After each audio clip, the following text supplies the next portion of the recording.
Shalom teman-teman, dimanapun kalian berada, puji syukur kita bisa ketemu di channel ini. Saat ini aku sama teman aku ya, Advent dan Ricky akan membahas suatu pelajaran menarik. Nah, pelajaran apa sih itu? Nah, kita di dalam hidup di akhir zaman ini perlu mengetahui beberapa pelajaran di Alkitab. Nah, salah satunya di sini kita akan belajar dari Matius pasal 25. Wah, kira-kira pelajaran apa sih bisa kita ambil dari Matius 25? Kalau kita lihat judul perikop di situ adalah gadis-gadis yang bijaksana dan gadis-gadis yang bodoh. Di sini kita akan belajar secara pelan-pelan. Nah, kalau teman-teman ada yang nggak ngerti atau bingung, bisa juga komentar di bawah ya. Oke. Tapi sebelum kita membahas, mari kita berdoa terlebih dahulu. Kemudian Roh Kudus hadir dalam hati kita. Mari kita berdoa. Bapa di surga, terima kasih atas berkat yang Engkau berikan kepada kami. Saat ini Tuhan, kami mohon Roh Kudus hadir dalam hati kami untuk memimpin kami ke dalam kebenaran.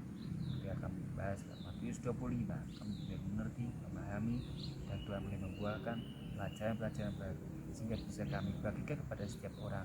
Kami juga menerapkan dalam kehidupan kami sehari-hari. Kami serahkan diri ke dalam tangan kuasa yang suci. Kami berdoa dalam nama Tuhan Yesus Kristus. Amin. Amin. Oke, teman-teman yang ada di rumah bisa buka Alkitab kalian dalam Matius pasal 25. Nah, nanti aku sama Ricky akan membacakan. Nah, kami akan baca bergantian dan nanti ada beberapa pertanyaan, teman-teman bisa komentar. Nanti kalau bisa kami balas. Oke Bang Ricky, siap. Kita bacakan dulu ya. Ini dari Matius pasal 25. Gadis-gadis yang bijaksana dan gadis-gadis yang bodoh. Pada waktu itu, hal kerajaan surga seumpama 10 gadis yang mengambil pelitanya dan pergi menyongsong mempelai laki-laki. 5 diantaranya bodoh dan 5 bijaksana. Gadis-gadis yang bodoh itu membawa pelitanya tetapi tidak membawa minyak. Sedangkan gadis-gadis yang bijaksana itu membawa pelitanya dan juga minyak dalam buli-buli mereka. Bang Riki, ini sepertinya menarik di pasal ini. Kira-kira Bang Riki bisa lihat nggak di ayat di situ? Gadis-gadis yang bodoh itu membawa pelitanya tetapi tidak membawa minyak. Kira-kira kenapa mereka ini tidak membawa minyak jajannya? Ya, gimana ya? Tapi sebelum kita jauh ke sana dulu, kita bikin perkenalan tentang pembahasan topik kita dulu. Oke, ya boleh, kan? boleh. Karena di sana ada minyak, Iya, ada minyak. ada apa lagi? Ada pelita. Ada pelita, iya betul. Dan juga ada wanita yang cantik-cantik pasti. Oh iya, gadis-gadis. Gadis-gadis. Kalau bahasa Alkitab itu dibilang gadis itu gadis yang perawan pastinya. Wah iya jelas.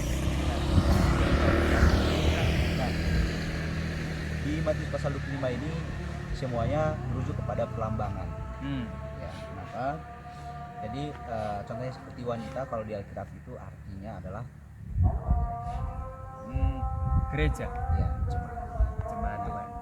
Kalau minyak itu dilambangkan dengan Roh Kudus. Kita bisa baca di Sakaria pasal 4 ayat 2 sampai ayat yang ke-6. Nah, itu kalau Roh Kudus. Terus kalau pelita kira-kira apa ya? Pelita Mazmur 119 ayat 105. Firman-Mu itu pelita bagi kakiku dan terang bagi jalan. Ya. Jadi ternyata pelita itu melambangkan firman Tuhan. Oke. Nah,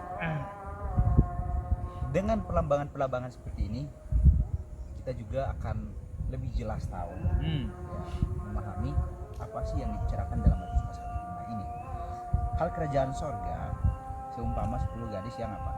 Mengambil pelitanya dan pergi menyongsong mempelai laki-laki. Artinya jemaat sementara menyongsong kedatangan kedatangan Tuhan yang kedua. Wah, semakin menarik ini. Ya. Wah. Lalu gimana ini? Jadi sementara mereka lagi menunggu, ternyata 10 gadis ini sama-sama punya firman Tuhan, sama-sama punya Roh Kudus, ya kan? Karena kalau bawa pelita pasti itu harus ada minyak di dalam, ya Iya, kan? Gak mungkin pelita itu hidup tanpa minyak. Nah, jadi istilahnya kayak gini. Kita tahu pengetahuan firman Tuhan, Nah. kan tadi pelita ya. Ya, pelita. Tetapi nggak ada minyaknya. Nah. Minyaknya itu Roh Kudus kan. Ya. Nah, kita tahu firman Tuhan tapi nggak pernah berdoa, katakan, nggak pernah komunikasi sama Tuhan, kan sama saja nggak ada minyak toh. Ya, mungkin nanti sembari kita lebih dalam kita bisa dapat clue-nya. Tadi kan abang nanya, kenapa gadis-gadis yang Bodoh tadi bodoh itu nggak bawa minyak cadangan. nggak bawa minyak cadangan? Berarti awalnya mereka punya minyak dong? Iya, iya benar, ada minyak kan harusnya. Kan mereka pergi bawa pelita, udah ada minyak dong di situ. Ya, berarti masalahnya kenapa nggak ada minyak cadangan? Karena kalau lihat kisah ini, kita harus paham kisah ini dulu. Kenapa Yesus menggunakan kisah pernikahan? Iya. Ya, karena waktu itu Yesus sementara ada dengan murid-muridnya di sebuah gunung, kemudian mereka melihat ke arah kota. Di sana ada sinar yang menunjukkan bahwa ada sekelompok orang, mereka sementara menantikan mempelai laki-laki yang sementara menjemput mempelai perempuan datang ke rumahnya. Nah, sementara dalam penantian Yesus menyebutkan perumpamaan ini. Ya.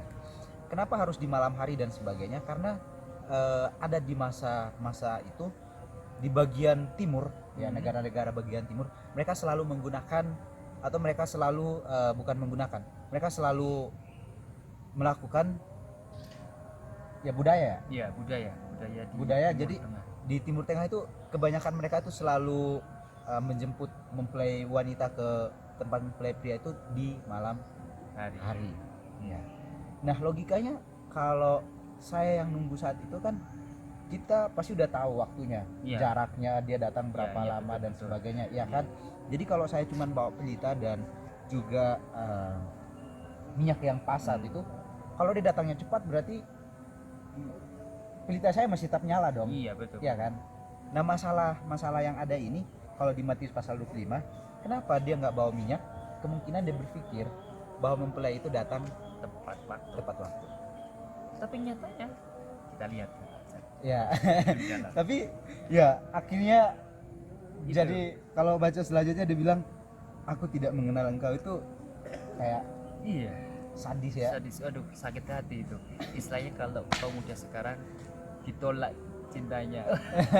Iya benar. Seperti itu. Oke, kita lanjut lebih dahulu. Mungkin ini akan menjawab pertanyaan yang pertama ya. Iya. Kita lanjut di ayat 5. Ayat 5. Tetapi karena mempelai itu lama datang juga, mengantuklah mereka semua lalu tertidur. Nah, jadi ternyata ada masalah di sana. Iya. Mempelainya datangnya telat, Jadi terus keduanya tertidur. Jadi yang Iya. membedain kedua golongan ini, yang satu punya minyak cadangan dan yang satu nggak punya minyak cadangan. Tapi masalahnya kedua-duanya tertidur. Jadi semuanya tertidur, baik yang tidak membawa minyak dan yang membawa minyak. Nah, Lalu gimana itu? Kita baca lagi ya. oke. Ayat yang ke-6. Iya. Waktu tengah malam terdengarlah suara yang berseru, "Mempelai datang, songsonglah dia." Dan ayat 7, gadis-gadis itu pun bangun semuanya lalu membereskan apa? Pelita mereka. Kira-kira masalah apa yang kita lihat di sini? Di sini kita lihat bahwa ternyata sudah datang. Ya. Masalah utamanya adalah waktu mereka bangun dari tidur, apa yang mereka lihat? Mempelai atau Apa pelitanya dulu dong. pelitanya dulu? Mungkin lah kalau tapi tentu mereka langsung kaget bangun. Kan Nah. Cari dia. Kalau kita habis bangun HP lah biasanya ya. Ya. HP dulu. Kadang belum buka mata udah raba-raba, mana handphone saya. Kalau saya sih buat tahu jam sih. Tepat alasannya. Terus habis itu apa namanya, kita bisa lihat di sini bahwa mereka kayak pelitanya. Wah, itu gimana bang? Ternyata di sini kita tahu pelita mereka, yang kedua gadis yang bodoh itu kaget, mau hampir padam katanya. Ya. Karena mereka pikir si mempelai datang cepat, tapi karena mempelai datang ini lambat, akhirnya minyak mereka habis. Nah kira-kira masalahnya kalau kita lari ke penerapan rohani, minyak ini kan melambangkan Roh Kudus. Berarti Roh Kudus mereka habis. Sekali ya. Roh Kudus habis. Ini Ini cukup unik ini. ya. Nah, Jadi gimana supaya kita bisa menjawab atau menginterpretasi apa yang Alkitab katakan tentang hal ini? Ya. kalau menurut aku ini ya, Ya. mungkin bisa teman-teman beda pendapat dengan teman-teman yang nonton. Kalau Roh Kudus itu kan orang oknum gitu, pribadi. Jadi kalau kita nggak pernah komunikasi sama Roh Kudus, kita bakal nggak, istilahnya kalau kita sama pacar lah nggak pernah komunikasi, ya sudah putus hubungan kan. Ya. Itu juga sama Roh Kudus, kita perlu ada komunikasi sehingga Roh Kudus bisa memberikan penghiburan, menguatkan, kan seperti itu Ya. Makanya kalau menurut aku nggak bisa dong dibagi-bagi seperti itu sih. Menurut Bang Riki gimana? Ya. Kita singkat aja. Kita kembali ke pembahasan kita tentang minyak dan pelita. Jadi kalau kita punya pelita, biasanya ada sumbu yang akan tersambung Ya, antara betul. pelita dan minyak tersebut. Jadi nanti dialah yang akan menghantar sumbu ini, menghantar minyak ke pelita ini agar pelita ini tetap nyala. Bisa jadi pelita itu nyala tanpa minyak, tapi waktu ditiup angin langsung mati. Jadi dia nggak kuat. Oke. Iya. Nah, sebenarnya yang firman Tuhan mau katakan adalah hidup tanpa Roh Kudus mati. Ya, seperti itu. Jadi kalau kita hidup tanpa Roh Kudus mati, apa pekerjaan Roh Kudus? Menginsafkan kita. Terus apa lagi? Mengajari kita. Mengajar kita. Ya, menginsafkan kita itu artinya membuat kita bertobat. Oh, kita mengerti dan kita mau lakukan saat itu. Menunjukkan kesalahan kita juga. Ya, menunjukkan kesalahan. Artinya bahwa kita ini orang berdosa. Oke. Bisa jadi kita hidup tanpa Roh Kudus. Kenapa? Kita hanya tahu firman Tuhan, tapi kita tidak menghidupkan apa yang firman Tuhan katakan. Itu namanya hidup tanpa Roh Kudus. Jadi secara pengetahuan kita tahu, tapi penerapannya kita tidak punya. Oke. Contohnya yang ada ditulis di dalam Yeskiel 33 ayat 31.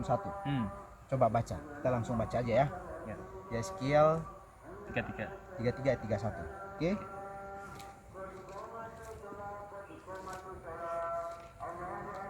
Mungkin abang bisa bacain. Yeskiel 33 ayat 1. Ayat 31. Oh, sorry, ayat 31. Katakan demikian, dan mereka datang kepadamu seperti rakyat berkerumun dan duduk di hadapanmu sebagai umatku. Mereka mendengar apa yang kau ucapkan, tetapi mereka tidak melakukannya. 2 Timotius 3 ayat 5. Oke.